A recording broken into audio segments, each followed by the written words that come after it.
Did you know Black Panther has 22 different weapons? Yes, you heard that right. 22 weapons. Actually, even more. That's just what I could count. If you're one of those people who thought his only power was the suit, you're in the right place. Because in this video, we're going to talk about all of these weapons. Let's get started. 1. Vibranium claws. How did we see them in the MCU? Captain America Civil War, 2016. T'Challa makes his entrance and scratches Cap's shield with his claws. Hold on, a scratch on Cap's shield? That alone says everything. The claws are embedded in the suit's fingertips, deploying in seconds. He rips a car tire off, tears through rooftops, takes down bad guys. That car chase scene in Black Panther where he hunts down Claw, it wouldn't exist without the claws. Also in the Leipzig airport fight, Hawkeye fires explosive arrows at T'Challa. T'Challa catches 2 of them at close range with his bare hands, and they explode in his face. He doesn't even flinch. Then he extends his claws and cuts Hawkeye's bow in half. Legendary scene. In the comics, these claws are a bit more savage. There are versions made from Antarctic Vibranium, and that version melts any metal it comes into contact with, including adamantium, meaning it could theoretically melt Wolverine's bones. I don't know what you'll do with that information, but that's a fact. Who do you think would win in a T'Challa versus Wolverine fight? Write it in the comments. I'm genuinely curious. 2. Energy claws. Kinetic energy discharge. How did we see them in the MCU? This is Shuri's biggest leap forward. In the Black Panther film, when Shuri introduces T'Challa to the new suit, she hits him, and T'Challa gets launched across the lab. Why? Because the suit had stored that energy. Then think about it. Claw's men fire at T'Challa. Every bullet hits the suit. Energy accumulates. T'Challa suddenly stops, opens his hands, and releases all that energy in one single pulse. A car goes flying. Men get thrown. Incredible. In Infinity War, we saw T'Challa use that pulse to push back a monster like Cull Obsidian. In the comics? In Ta-Nehisi Coates' comic series, this concept is grounded in more scientific terms. Vibranium can't violate the second law of thermodynamics, so it has to store that energy somewhere. Coates and artist Brian Stelfreeze designed this system specifically for that reason. The MCU actually drew directly from that idea, so a comic book writer's science fiction solution inspired Hollywood. That's low-key amazing, isn't it? Hey, before we move on to weapon number 3, you haven't forgotten to subscribe, right? If you did, let's keep going. 3. Standard Vibranium suit, the original Panther habit. How did we see them in the MCU? That classic costume from Civil War, passed down through generations of Wakandan tradition, T'Challa had designed his own version of this suit. It looks like normal fabric, but it absorbs Hawkeye's explosive arrows. No damage. None. This suit isn't just bulletproof, it also absorbs kinetic energy. It just doesn't have a mechanism to control that yet. In Shuri's eyes, this suit is basically a museum piece. In the comics, this suit is coated in vibranium microwave. Incoming bullets don't even ricochet off the suit. They don't get that far. They just fall off. A knife can't penetrate it either, but if cut parallel to the fabric, it can be torn. So this suit does have a weak point, but you'd need to know the right angle to find it. 4.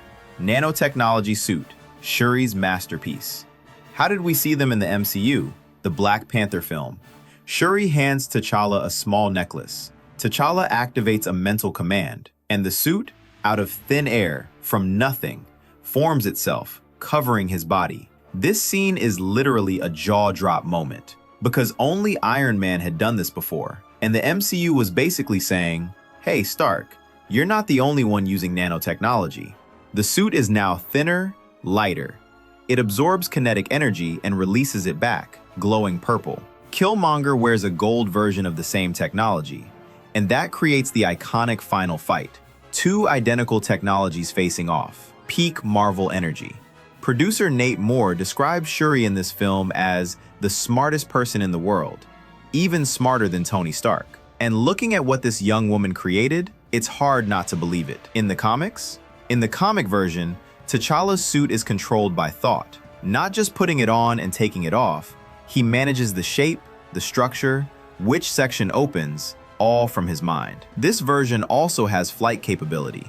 It even provides protection against mystical attacks. It was inspired by Iron Man's suit, but the Wakanda version feels much more organic. 5. Nanotechnology necklace. Camoyo beads. How did we see them in the MCU? The necklace the suit comes out of, this is also a communication device, medical tool, and even provides remote vehicle control. In the Black Panther film, Shuri remotely drives T'Challa's car from Korea with hologram gloves. The Camoyo beads are at the center of that technology. When Ross is shot, these beads also appear in the scene. Shuri uses them to remotely treat Ross. In the comics, Camoyo beads only work within Wakanda's borders. Since they run on the energy emitted by Vibranium, they deactivate when they leave the country. This is a major difference from the MCU. In the films, they work globally. But the core concept is the same. Those small beads on the king's wrist are actually a supercomputer. 6. Energy shield necklace. How did we see them in the MCU? In Wakanda Forever, Shuri's necklace system becomes even more advanced. The suit is no longer just a suit. The necklace is both a storage unit and a trigger and a weapon system. The bands on Shuri's wrists are a reference to her old gauntlets, and these bands are both decorative and fully functional. In the comics, the energy shield concept is much more explicit. T'Challa can create various energy barriers, fields that block certain frequencies. Some of these are carried concealed as necklaces or bracelets. 7. Hidden weapon necklace / energy daggers. How did we see them in the MCU? Not directly shown, but small yet lethal versions of Wakanda technology occasionally appear in flash scenes. In the comics, this section belongs entirely to the comics world. There are Vibranium energy daggers, and these don't just cut physically. They can become intangible, meaning they bypass defenses. There's even a version that disrupts neurological programming. It breaks down control mechanisms implanted in someone's brain.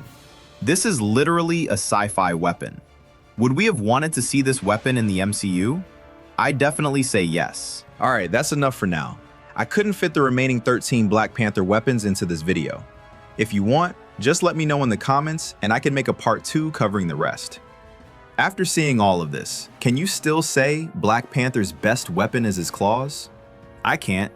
This guy is literally a walking Wakandan war technology factory. The MCU has shown us some of these weapons and did an amazing job, but the comics still offer a much deeper world. Also, make sure to check out my video where I explore all the Vibranium weapons in Marvel. Don't forget to follow me on Instagram, TikTok, and Facebook. I've left the link in the description. If you enjoyed this video, don't forget to subscribe to the channel. You're in the right place for Marvel, Avengers, and MCU explanation series. See you in the next video. Wakanda Forever.